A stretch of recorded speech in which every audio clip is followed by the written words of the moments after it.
mentioned throughout as well. And I just wanted to read a couple of pages from the book that explain about Lights Over Tesco car park and bring together some of the elements that we've been talking about, so those overarching sensibilities and the aesthetics that really drive home why I think this is exemplary of theatre that's moved beyond postmodernism and into metamodernism. So we'll take you through that, and Dominic has very kindly offered to close us out with a kind of with a soft book launch, so sort of Q&A or anything anybody wants to say, or anything Dominic might want to say as well. So this is a subsection of the book which is in chapter 5, which is where we go through the 10 different productions from the 9 different companies over the last 10 years. This is called I Want to Believe All of This Is True, Poltergeist Lights Over Tesco Car Park. As we take our seats, we've been enthusiastically singing along to early noughties pop-punk boy band Busted's Year 3000, encouraged by the young company members of Poltergeist Theatre on stage, irresistibly pumping up the crowd before suddenly, jarringly, the cast's expressions turn serious. The lighting dims, we stop singing, and the company member stands in the spotlight looking down at a latex alien mask, the kind of thing you might buy from a fancy dress shop for Halloween, and she appears to silently get the audience to dare her to put it on. She does. She stands there, green mask over her head, staring out at us with the blank, wet, black eyes. She appears unsure what to do. She does a little twirl, and she shrugs. Was that all right? The audience laughs, and she turns to look at a projected sentence that appears on the wall behind her. All of this is true, it reads. Poltergeist Theatre formed in 2016 while studying at Oxford University, and on graduating, the company realised that as students, they'd existed within a social bubble, seemingly ignorant of the external life of the city around them. Lights Over Tesco Car Park, the company's 5th show together, was devised throughout the course of a year by the cast, and then written and directed by Jack Bradfield in an attempt to, as Bradfield describes, make contact and even make a few new friends, to explore the ways communities create their own realities. The company gained initial support from the Yard Theatre in East London to present an early version of the work in December 2017, then redeveloped the piece with assistance from the North Wall Arts Centre before becoming one of New Diorama Theatre's graduate emerging companies the following year, meaning that the piece was able to transfer to the National Student Drama Festival before enjoying a well-received Edinburgh Festival Fringe run that summer, transferring to the Pleasance in Islington in the autumn, and eventually winning the Samuel French New Play Award in 2018. The piece, in part, follows the format of a meta-theatrical docu-theatre, described by some reviews as a docu-comedy, in that the form of Lights Over Tesco Car Park is largely concerned with authentic meta-theatrical storytelling reminiscent of other shows we've been talking about in this book, as the show itself is an attempt to retell the initial experiences that generated the material to make the show. The main narrative of this retelling concerns the group's interactions with a man named Robert. Through their recounting of these interactions, the cast choose to foreground as authentic a telling of these events as possible. Each performer plays themselves and have similarly chosen not to offer what would be an inauthentic representation of Robert through attempting to act as a version of him on stage. In fact, Bradfield insists on in the published text of the piece that if others are to perform it, there is, quote, one rule that we urge you not to break. Robert should never appear on stage. Instead, Robert is presented through archival material of the company's encounters with him. We see screenshots of his original reaching out to them, hear a recording of the voice call between the 4 group members, and Robert following this email, read snippets of their WhatsApp chats, and even once are privy to a blurry, covert, slightly ethically dubious photo of the man himself shopping in Tesco, as 2 members of the group, because of some detailed Facebook stalking, recognise him from afar. The furthest the group get towards staging Robert is representing him on stage in the form of a cap balanced precariously on a microphone stand, through which the group enable a physical presence for Robert in their recreation of moments in which they met in person. However, they never aim to recreate such conversations. Instead, the narrative concerning Robert is wholly centred on group-based storytelling. As Bradfield makes clear, the piece is not concerned with inauthentic representation or recreation, but is based in the truth of the fact that the, quote, show takes place in a theatre. There is never a moment when it pretends to take place anywhere else. The group's interaction with Robert starts innocuously enough. It becomes clear that he reached out to the company after they posted an advert in their local paper asking for any people living in Oxford that had any experiences with UFOs or unexplained phenomena and would be up for sharing their story with a group of young theatre makers. In the preliminary phone conversation between Robert and Poltergeist, the recording of which opens the show, the group illustrated his recounting of seeing unexplained lights over the Tesco car park through a clever use of their phone torchlights. A performer shines their torchlight into the audience. It was a reddish light, says Robert, and the performer covers their phone torch with their finger, the light continuing to shine through their skin with a dull red glow. The audience laughs. Robert recounts the light splitting into four, and the cast all bring out their phones, torches on, covered by their fingers. It is at once eerie and in its staging slightly ridiculous. But the use of Robert's recording imbues this silliness with a continually underlying authenticity. Later in the piece, after we are privy to a recreation of the group's own visit to Tesco car park to ensure the veracity of Robert's story, i.e. to check there were no cranes around, the lights of which could have been mistaken for UFOs, we catch up with Robert in a Costa coffee. Whilst performers Rosa and Alice recreate their own roles in the conversation live on stage, Robert's words are projected piece by piece on the wall behind them. I think I've been contacted. Through a conversation that fluctuates between the seemingly impossible premise of alien contact and the innocuous, such as which podcast they would recommend, Robert reveals that he believes he's been contacted by an extraterrestrial through his phone in response to his own advertising through a lodger. It is at this point, as put by Allen in her review of the piece at the Edinburgh Festival Fringe, that the group become worried, as, quote, we, the audience are, that this might turn into a big joke, and that Robert will be the butt of it. Nevertheless, the group agree to meet with Robert at the prescribed time of what he expects to be the alien's arrival, and the group's telling starts to shift to second person at points throughout the following scene in a way that slowly and unwittingly implicates us as individual audience members, or perhaps a collective singularity representative of Robert within the retelling. And it is through this form of inclusive and authentic retelling of these events that we become acutely aware that, and to quote Allen again, we are not just in Robert's spare room, we are also in a theatre, two places at once, both here and also not here. Someone might, Allen posits, mistake us for aliens. It is in this ghost-like, liminal space between the spare room and the theatre, between the past and the retelling, between audience and storyteller, that the impossible happens. The radio crackles, the lights flicker out, and like a pixelated picture, like dial-up, the alien appears. The group replicate their interaction with this alien by returning to the image of four phone torchlights covered with their thin, translucent fingers. And through this quiet, fragile, visual representation, the group describe the being as a thin and delicate thing, floating in front of them and looking somehow tired. And because they are unsure what to do, and in a suitably British fashion, they offer it some tea. Whilst the group's interactions with Robert, leading to their inexplicable encounter with an unknown entity, form the main narrative woven throughout the piece, there are actually three threads to the performance running in parallel but always intersecting. That of Robert in the car park, that of the meta-theatrical retelling of Poltergeist's own process of developing the piece, and that of four participatory stories of other documented alien encounters. After we are introduced to Robert's narrative at the start of the piece, the tone suddenly shifts again, as Alice silently tempts an audience member out of their seat with the promise of a flying saucer suite.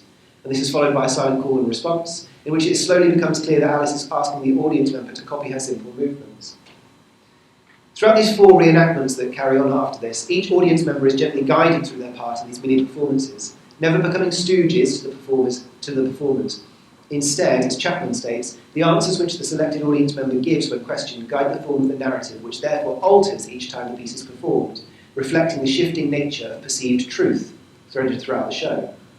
In one retelling of these incidents, an audience member has an identity forced upon them, is patronised by an interrogator, and since they do not know what the actors will ask them and must therefore improvise, are unwittingly filling the position of traumatised victim trying to recollect what they saw.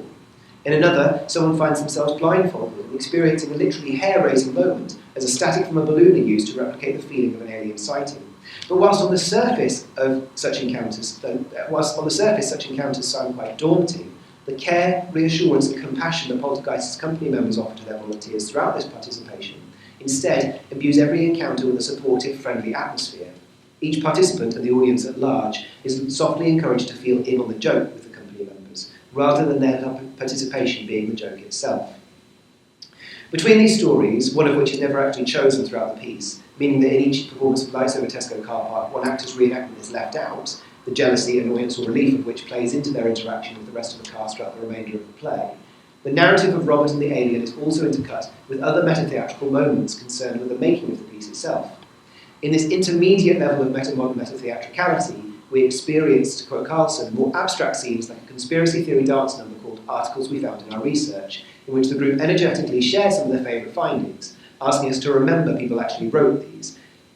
Forget the moon landing hoax because the moon doesn't exist, and over 12 million Americans believe that lizard people run their country. Before following the latter, the music immediately cuts out so that Julia can remind us that that's actually really messed up. Following the group's retelling of their encounter with an unexplained presence in Robert's spare bedroom, they then reveal to us that they left his house in a state of confusion, making their way to the eponymous Tesco. It is at this moment that the group describe their own experience of incredible lights over the car park, again using their phones, covering the torches with their fingers to illustrate the red glow of the impossible light they observed. Through the gentle interaction that they have coaxed the audience into throughout the past hour, when they describe the light softly splitting into 2, 3, 4, audience members begin to raise their own phone torches from within their seats, also covering the lights with their fingers. The lights above Tesco car park split through this audience involvement into 8, 10, 20, 100 lights filling up the skies overheading them, and the raised seating in unison. The group then asked for help, because what happened next is really hard to describe. As they recount how the lights came down from the sky to envelop them, they gently encourage the audience to come down onto the stage, bringing their phones with them. Detailing his nervousness during this encounter, performer Will Spence states that he held someone's hand. Maybe your hand, he asks an audience member, leading them too down to the stage space. The audience fill up the pitch-black stage, their finger-covered phone torches creating a sky filled with dots of extraterrestrial light. The performers stand with them. I feel them all around me, states Julia, referring simultaneously to her alien encounter and the audience currently surrounding her, shuffling and breathing and being. After a pause, Alice speaks from within the crowd, with her own words echoing the strong bonds she and her castmates forged during this incredible encounter, as well as equally the binds forged in a current moment between the actors and audience being together on stage. And I think, says Alice, if we are feeling this together, if we are in this moment together, maybe that's enough. At this stage, the audience occupy a liminal representative state, being once alien, both figuratively, as a stand-in for the extraterrestrial encounter, and literally, as strangers to both each other and the company members sharing the space with them, and simultaneously part of a temporary community, a group of people who decided to take the leap of faith and be included in what, if we are honest, is something quite silly, with us all holding up our phone torches pretending to be aliens. But despite, or perhaps because of this silliness, the genuine wonder, awe and intensity of this moment, and the bond forged between the company members through this event, is portrayed with the utmost sincerity. It is at once wholly ridiculous and wholly sincere. As reviewer Jack Ferguson describes, it is, in its own odd and silly way, very poignant. And slowly as we stand there, the alien arrives, Rosa, in her latex mask from the beginning of the show. I feel an ending coming on, she warns us. A crackle and a distorted sounding version of David Bowie's Life on Mars starts playing, as though transmitted from light years away. She offers her hands to the nearest audience member and begins slowly dancing with them. They laugh. Another company members offer their hands out too and begin dancing with other members of the audience. Soon, all of the audience who are on stage, still lit only by the dim twinkle of their phone torches, are dancing and laughing together, caught up in both the ridiculousness of the situation and the sheer joy in the act of a group of people dancing to David Bowie at the end of a performance about alien contact. Then as the chorus hits, Rosa turns to look at a projected sentence that appears on the wall behind her. None of this was true, it reads. It's a comedic moment, but it's also a shocking twist for an audience that has slowly become quietly invested in Poltergeist's tale. The company's empathetic, storytelling-centric framing of the performance as authentic, meta-theatrical docu-theatre, gently encouraged us to believe. We know that not all of this can be true, writes Al in her review. Aliens are not real, and yet we're not in a car park, and yet UFO sightings are made up of stories, and yet we still believe, just for a second. After all, we've heard Robert's voice on the phone, his sincerity. As Yusmunbi Al described, the use of authentic texts and personages is self-validating, in the sense that its legitimacy is vouchsafed by a direct link to external reality made by the use of authentic material. Through the use of audio recordings, projections of transcripts and reenactment of their interactions, Poltergeist managed to portray the disbelief, awkwardness and tentative enthusiasm of such an unusual turn of events that led to an alien encounter in such a way that genuinely drew the audience into the story, as if such impossible events could have been true. The company playfully invite us to ask what we choose to believe, as if it could, for an hour at least, be somewhat real. So Lights Over Tesco car park oscillates between the personal and the alien, altering the roles of audience and the performer, and blurring the lines between the real and the fake. It's also inherently silly, the endearingly kitsch and creatively low-tech design emphasising the company's use of the aesthetics of the quirky. There is something joyfully ridiculous about an alien spaceship being represented by a thumb-covered phone torch, of the deadpan comedy of a latex-masked alien in a tie-dye playsuit and bum bag. Even the childlike costumes donned by the cast, including overalls, shorts and backwards caps, not only emphasise the young ages of the company members at the time, but imbue the proceedings with an almost childlike innocence, making the belief in the impossible all the more imaginable. And through this quirky silliness, the show treats the concept of belief with an absolute sincerity, asking the audience to believe in the impossible, if only for the duration of the show. In a distressing time of post-truth and polarisation, states Rees, in a way that reflects both the metamodern oscillation between the silly and the serious, and the desire to be sincere within a continual state of irony. Lights of a Tesco car park is a, quote, ideal antidote that never takes itself too seriously, and treats the audience with nothing but love and respect. It feels like nowadays, one of the most radical things you can do is simply be unashamedly and unironically lovely. In the end, it doesn't actually matter what, if any, of Poltergeist's docu-comedy was true. It was made real for us on stage, regardless of whether or not it actually happened, as Carson says. Whilst the show is framed around encounters with extraterrestrial beings, it is inherently about re-evaluating the interactions we have with each other, looking into the connections and communication needed for belief, whether the belief that you have indeed seen a UFO, or the bravery necessary to tell the world about your experience, to quote Carson again. Through an un-believable story about encounters that are un-real, Poltergeist treat the silly with sincerity through a silly performance. Through an unironic empathy towards both the non-fictional and fictional reports of alien sightings and the audience experience the piece in the theatre at the precise moment, it becomes clear that the crux of the piece is about our embodied felt experience as we attempt to connect with others. As Daniela Harrison brilliantly describes, quote, maybe it's not about the aliens or whether it's true. Maybe it's about being in a room together, holding our phones' torches in the air, listening to stories, and just for a moment, believing.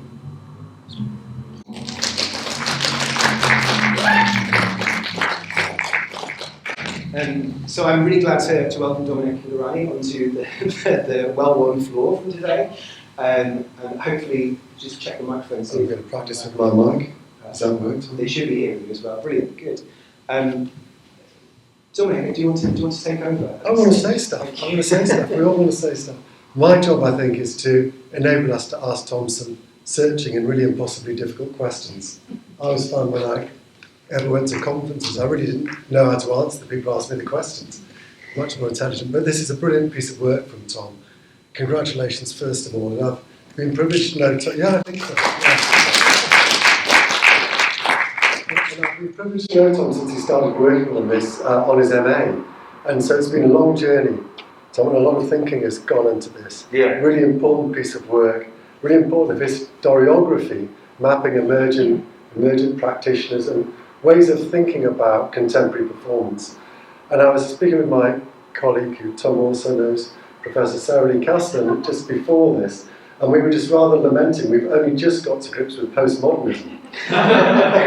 So here we are, behind again. I love this book for many reasons, because I think we are looking for something more in our world of performance than the performance itself. What are we trying to do? What is the more so and the more than in it?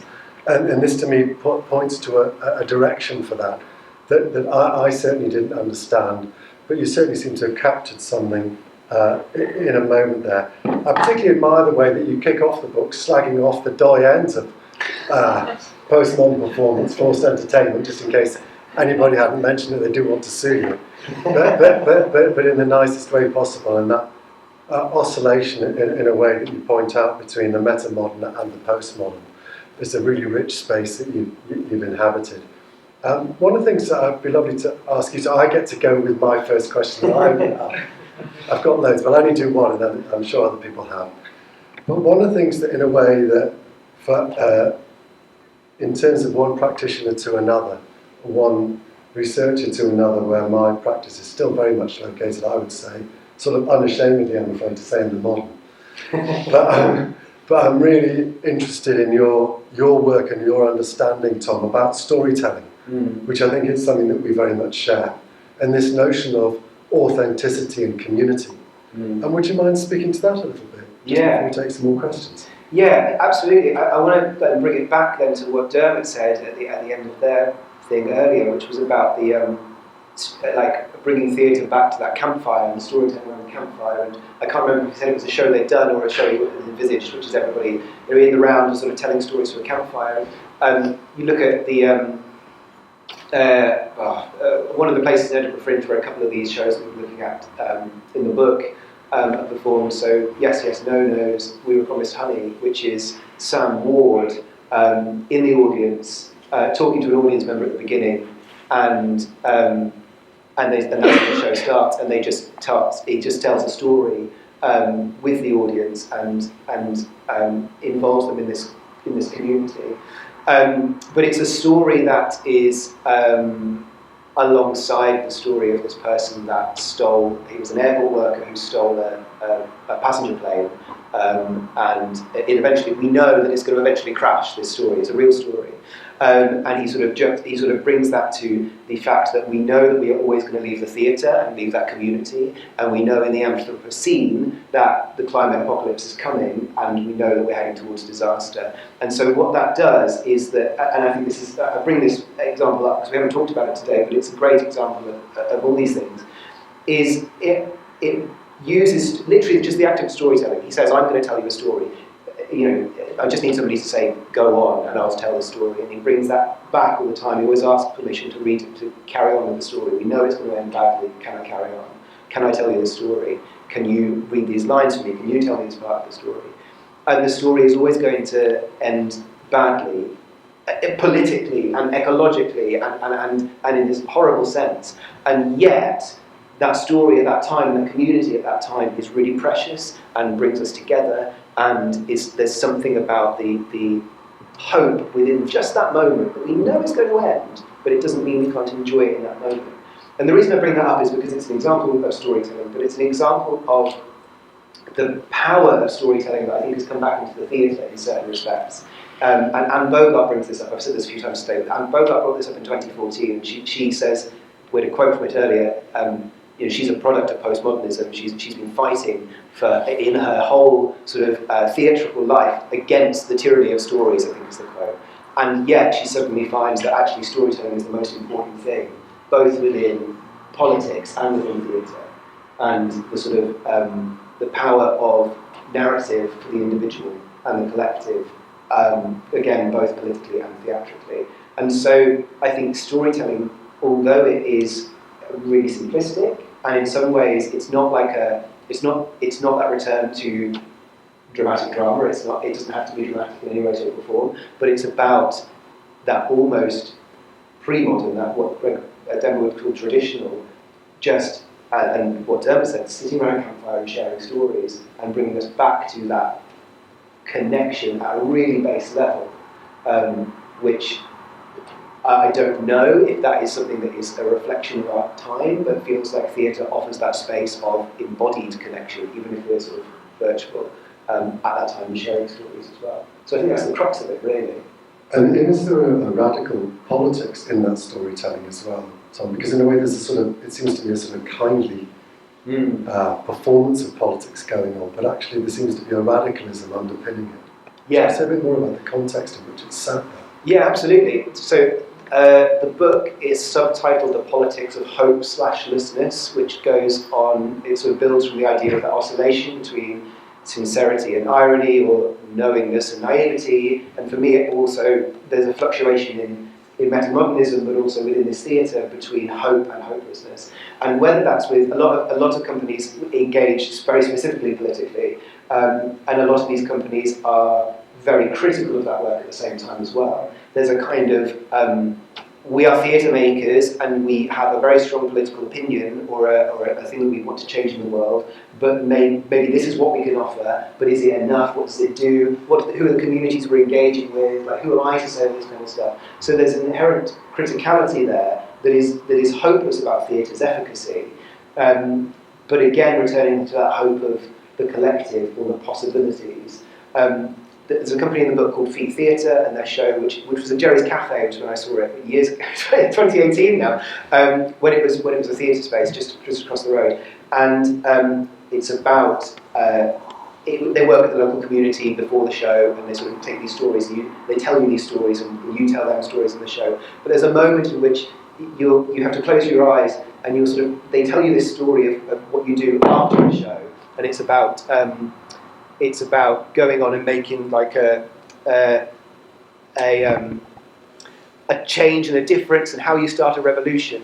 But then as the story goes on, you find yourself with your eyes closed. They tell you that you sort of walk back into the building, or you walk into a building and you see a group of people all sitting there with their eyes closed. And it's this really kind of like, it's a really kind of like hopeful, like, yes, we can go and do this thing. But then actually, oh no, we're right back where we started, we're right back here. But again, centering the community and the storytelling as well. So there is a kind of bind of the metamodern individual, or the bind of the millennial individual, in that we know that as colleagues Timotheus and Roman and Alison would call it, there is a clusterfuck now, which we'd call the perma-crisis, right? But we live inside the clusterfuck. What do we do about it? And maybe actually telling stories and a communion of telling stories does something. I think I have a think of your questions, because I'm going to open it up now. But one of the things I have to admire about the companies you foreground in here, Tom, and in this work is, who on earth knew you could make audience participation cool? Awfulness of that, very extraordinarily impressive with us. Would anybody like to ask a question about what's happening today, or Tom's work in particular? Is there anything that's come out of the day that you'd like to ask? Please do.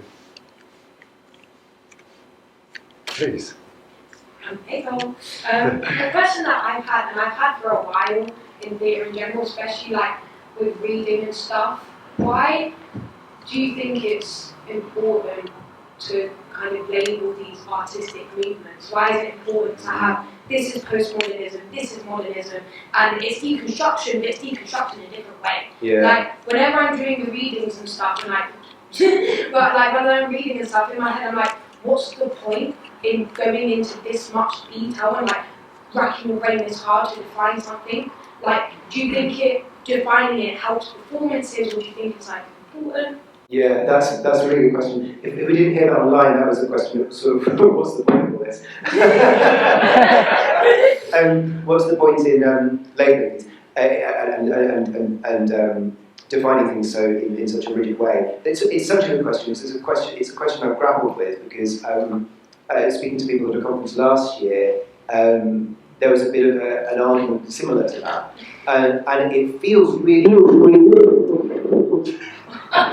It feels really Victorian, right? And particularly with my positionality as a straight white middle class man as well, me being like, I label this and this is like inherently problematic, and I know that. But for me, it all comes, and that's why I started with the introduction to the book and the introduction to today with quite an embodied, personal, student-led response to a piece of work, basically. In that we were learning at that point about postmodern performance, and we were learning about these great companies, and I realised at that point that something wasn't working about some of these performances for me in terms of what I wanted to, and what some of my peers wanted to engage with in the theatre. But also, could you just mute what that is, James? Just before our ears bleed. But also the. But also so like Dominic says, this work stemmed out of my MA 11 years ago, and it was me making work that Dominic Paul Higgins had to see, and also looking at companies around the UK and their work, that I realised that we were talking about similar things, we were doing similar things, we never met each other, and when I talked to them, we didn't actually have the same reference points in terms of theatre stuff, and yet we were returning to storytelling, or an idea about authenticity, lo-fi quirkiness, all of that kind of stuff, and I was going, well, this is something different to the things that I had been learning about on my BA and being told was contemporary postmodern performance, and it came from. On my BA, we didn't talk about Metamodernism at all. On my MA, sorry, I didn't know about the term at all. It came from just going, what is happening here? These are the companies that I think are doing something different. I don't know what it is. And eventually, through turning that into a PhD project, found that the stuff that is happening within theatre that is different to what happened before, that feels really different to me, and new and exciting and warm and fuzzy in some ways, is actually representative of a wider cultural shift that's happening. Which had already been labelled Metamodernism. And then I realised that other theatre, people who were talking about theatre were talking about similar things, but nobody had really started to, at that point, make that connection with that wider context. And so it was a kind of, for me, it's always been a kind of case of just going, what the hell is this that I'm experiencing, and through that just going, oh, well, actually it's this, it's things that are happening, like Greg showed us in TV and film and music and politics as well, but it's just that theatre is also doing it at the same time. Does that answer your question, Elizabeth? Yes. Right.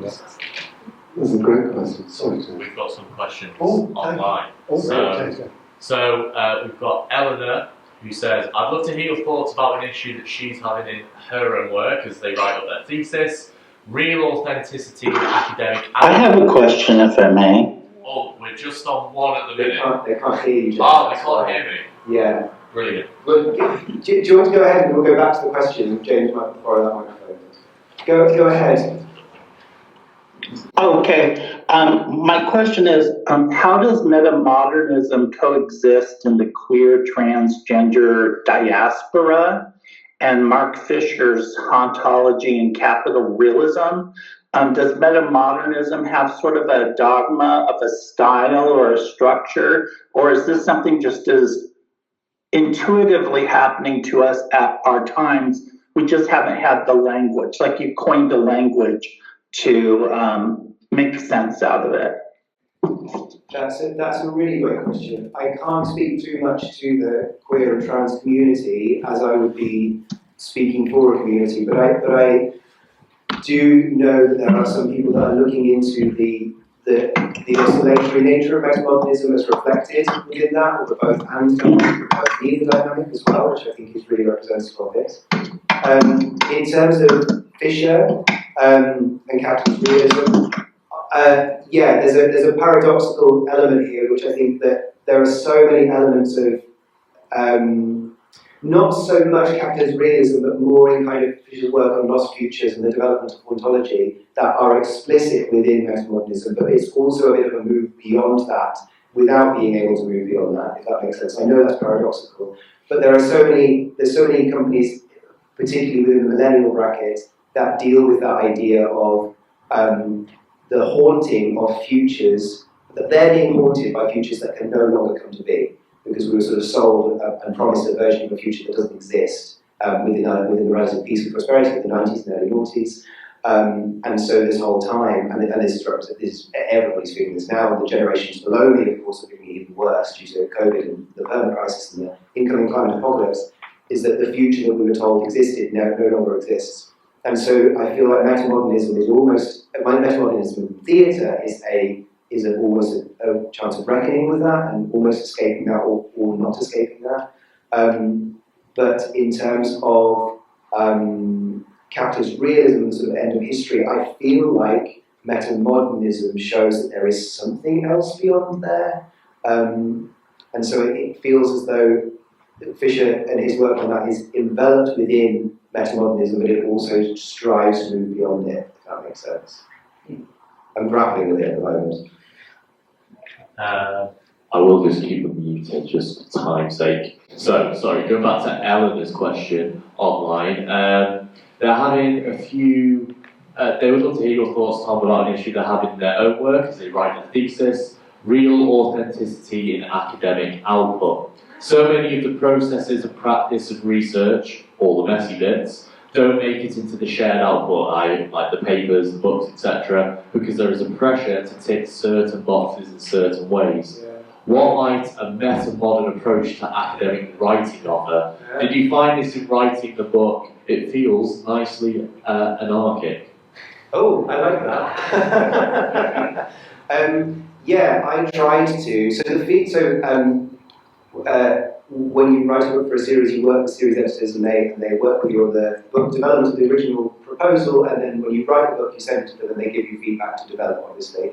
And the feedback I got back was, this is not academic writing, but in a good way. In that it is obviously academic writing, but I try to imbue it with my own embodied experience and my own personal understanding and push what I ask the students to do as students of theatre, which is to always use the first person, because I don't think you can remove yourself from these kinds of things. Yes, if you're a scientist, you can remove yourself from the experiment, but if you're experiencing theatre, I don't think you can remove yourself from it. And so I always try to do, and that's stemmed from my PhD as well, is push for the whole thing to be through my own lens, because that's all I can actually speak about. And in terms of authenticity through the academic output, it's really interesting. Yeah, I have to think more about that, because my immediate thought is mine was full of like documentation and notes and that kind of stuff, and it almost felt like a scrapbook when people had to read through that thesis. So I suppose that was behind in the back of my mind anyway. But it'd be really interesting to talk more about that. Thank you. Cool. Wayne wants to buy you up, so well done, you've sold one. And Catherine, who spoke earlier, says, just as she was finishing typing a long comment about, you said, well, she was thinking about the underlying desire for connection being the crux of the matter, perhaps symptomatic of our times. You can get this by reading between the lines practical approaches to metamodern art, the attention to felt experience inherent in metamodernism, the themes you identify for metamodern performance, and the combination of applied techniques, particularly the dialogical engagement. Oh, Jen spotted it spelled out before. Is that explicit in your book anywhere? Buy it and see, I guess. I think so. That was a lot, but I think so. I'd have to read through that list again. Yeah, buy it. Buy it, Catherine, buy it. We're selling it now. That's all the questions online. Any more here?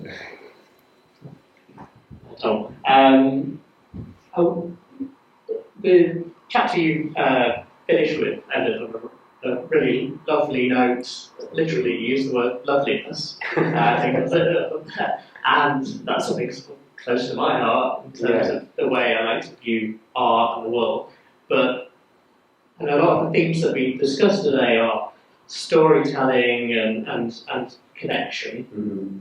But at the same time, those are things that can be used, and we have seen over the past sort of 15 years, being used in reactionary contexts, traditionalist contexts, in a very political way to mobilise more sinister factions, shall we say.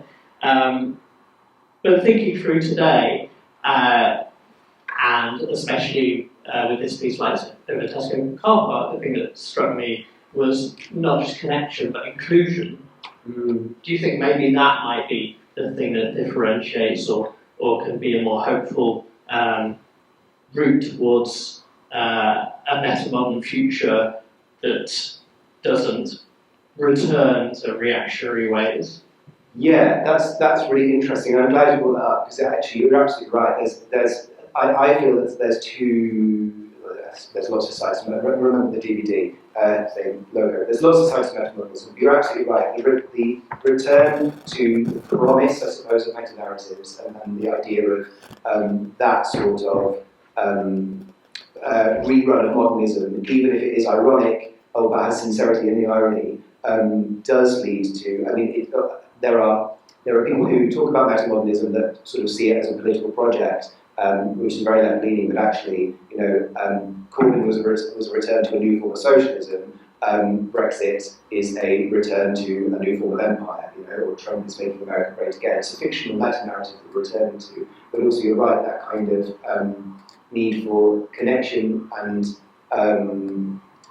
almost like a return to traditional roles such as the patriarchy or tribalism and that kind of stuff leads to those quite dark places that I think I would say have a responsibility to push against. But it is emblematic of our metamodern times that is happening. I think the theatre, this is the tough thing about the theatre space, is that theatre is inherently political and politics is inherently theatrical. I'll always bang on about that. But the theatre space is usually filled with left-leaning lovies who will pat ourselves on the back for doing anything political that speaks to each other. And so I think you're absolutely right in terms of inclusion and participation within the theatre space is really great. But my worry is that political theatre, a lot of the time, just serves a sort of masturbatory purpose, as it were, as well. And I think possibly that element of inclusion within storytelling, if it leaks out of that sort of self-congratulatory circle, yes, would be great. And it's how that leads into the real world, as it were, I suppose. I don't know if that answers your question at all. If you spread out inclusion a bit further. Yeah, basically. Yeah, than just the black box theatre. Hi, thank you for presenting this today. It's been really stimulating and it's very good. I'm interested in what comes next. As you know, Greg Denver's presentation, he kind of showed like the Metamodern is already in pop culture, which means it's already mainstream, which means it's already not cool. So, what is the next kind of movement or the next kind of sensibility that will speak to the Gen Z or the Gen Alpha experience, and how is it going to change basically in the future? That's a very good question. I'm so wedded to my experience as a millennial that I really I feel like Metamodernism is so tied to that generation, though every generation experiences it, and I feel like Gen Z is slightly shifting away from that. I think what Alex brought up in terms of immediacy is a really big thing, but I also think that a few years ago when I was beginning to work on this kind of stuff, I did a presentation at NYU, and it was through some of the gun control. We walked through some of the gun control protests as we got to the campus, and it was amazing that you had these young people really standing up for that. And I kind of put all of my hope into. I felt very hopeful and hopeless as a millennial. I put all of my hope into the next generation, and I think that is incredibly solipsistic and lazy. But also we can't, because you've got Gen Z doing Brat Summer and supporting Kamala over in America, but in Germany you've got Gen Z supporting the AfD in huge numbers as well, and this is that sort of worrying return to meta-narratives in that sense as well, whether they're ironic or sincere in that belief. So I don't know what's next. I know, and I put in the book, I know that I talk about how crap millennials have had it, but the generation below us have had it worse, and will have it worse. The students that I teach, or the students that I taught at the end of when I was writing the book, had not had one single usual university year due to COVID and strikes and lockdowns and those things that were needed, but they hadn't had a single proper university. And then they're supposed to graduate and go into the working world without that experience that I had, which was not just sitting in front of Zoom, but was meeting people and being part of that community and doing extracurricular stuff, all that kind of stuff. And then I have the audacity to bring children into this world when we don't know what is going to happen with the refugee crisis and the climate crisis and all that kind of stuff. So this is that kind of really, I don't know where it's going to go. And I think that metamodernism is almost that oscillation kind of. It's not a blueprint for what culture should be, right? It's a kind of, we're playing catch up, and like you say, it's already the mainstream now. And that's why academics are sort of talk about it, because it takes us long enough to get a book published. But,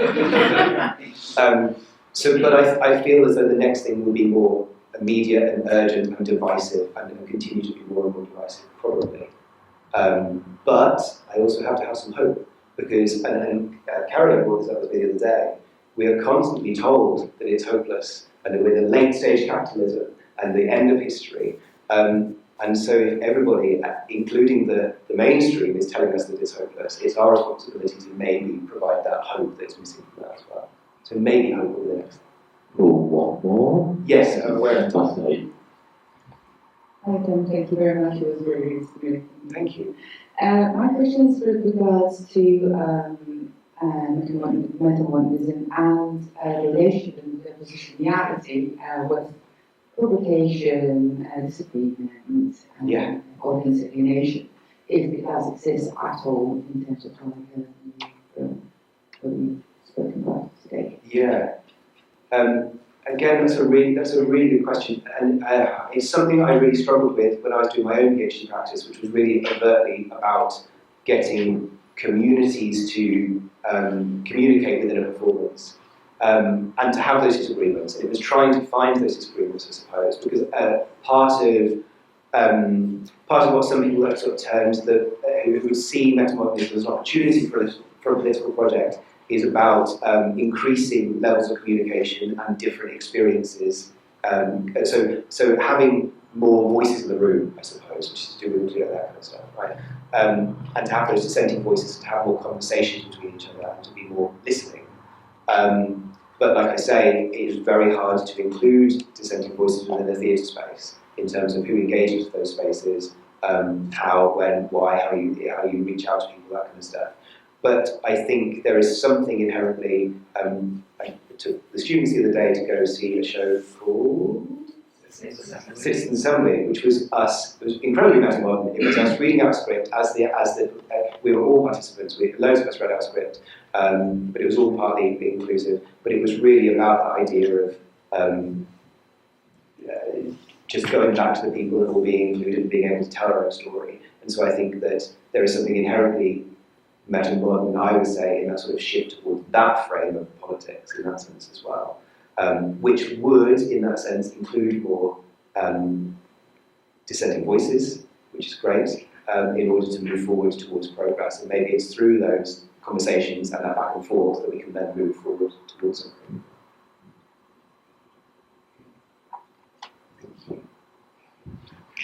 Right. I think we'll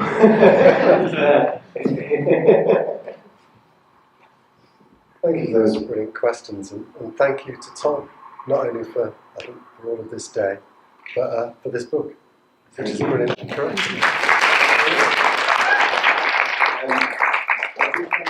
Previously, right at the beginning of the day, but thank you everybody who's been involved, and thank you for coming, and thank you everybody online as well. It's been a real international day today. Loads of really interesting people have come along to this as well. This was a very, very personal project, and then to sort of build something and say, hey, we're doing something public, and it's reached so many people, so it's been really lovely, so thank you very much. And please drink the rest of the wine. Thank you.